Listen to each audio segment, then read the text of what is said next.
Bonjour, mon nom est Marie-Hélène Rizzi parce qu'il y a beaucoup de nouveaux autour de moi et bienvenue sur mes pages. Donc, je suis conseillère en santé ayurvédique et bien-être certifiée par le Ayurveda College of California et ça me fait plaisir aujourd'hui de vous parler d'insomnie.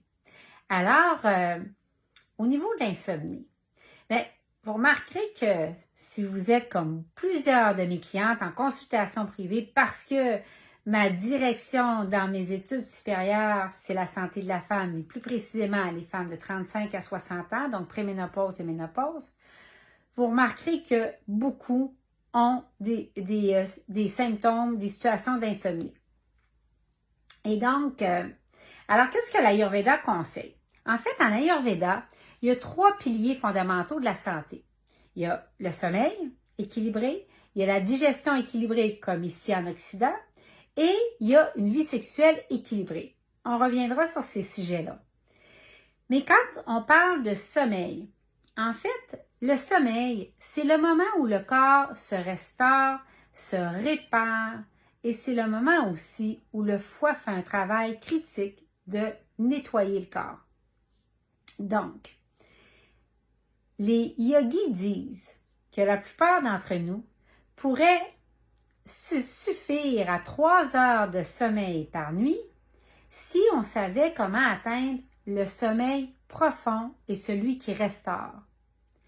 Parce que typiquement, après 4h30 de sommeil, la plupart d'entre nous se réveillent et alternent entre se réveiller et rêver. Également, la plupart d'entre nous fonctionnent très bien entre 6 heures et 7h30 de sommeil par nuit.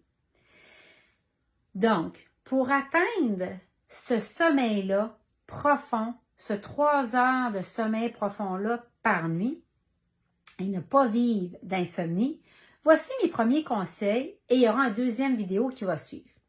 Le premier conseil que je voudrais vous dire, c'est de ritualiser votre vie. Mangez à la même heure, faites les exercices à la même heure.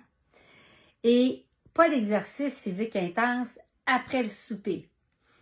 Deuxième conseil, ça va être important de manger votre repas le plus tard à 8 heures. Le plus tôt vous soupez le soir, mieux c'est. En fait, à mon collège, ce qu'on apprend, c'est de prendre notre souper quand le soleil se couche, pas plus tard que ça. Pourquoi? Parce qu'on veut qu'au moment où on va se coucher, la digestion soit finie et la digestion prend entre 3 heures et 5 heures à se compléter.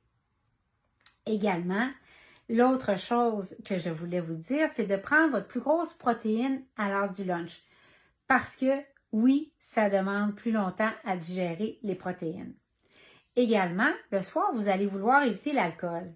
Parce qu'à notre âge, l'alcool, si vous prenez un verre le soir, vous acceptez de ne pas dormir. Encore une fois, si vous deviez en prendre un, moi je dis toujours aux femmes de mon âge, c'est le vin blanc avec un morceau de fromage et plus tôt dans la journée.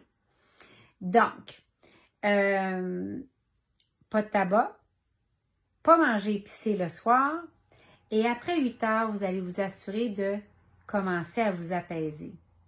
Les gens qui vivent proche de la nature, si on pense aux fermiers par exemple, sont déjà ajustés au cycle de la nature, sont déjà avec le soleil. Mais si vous êtes comme mes clientes, souvent on travaille à l'intérieur, j'ai une vie assez à l'extérieur, mais on travaille quand même pas mal à l'intérieur.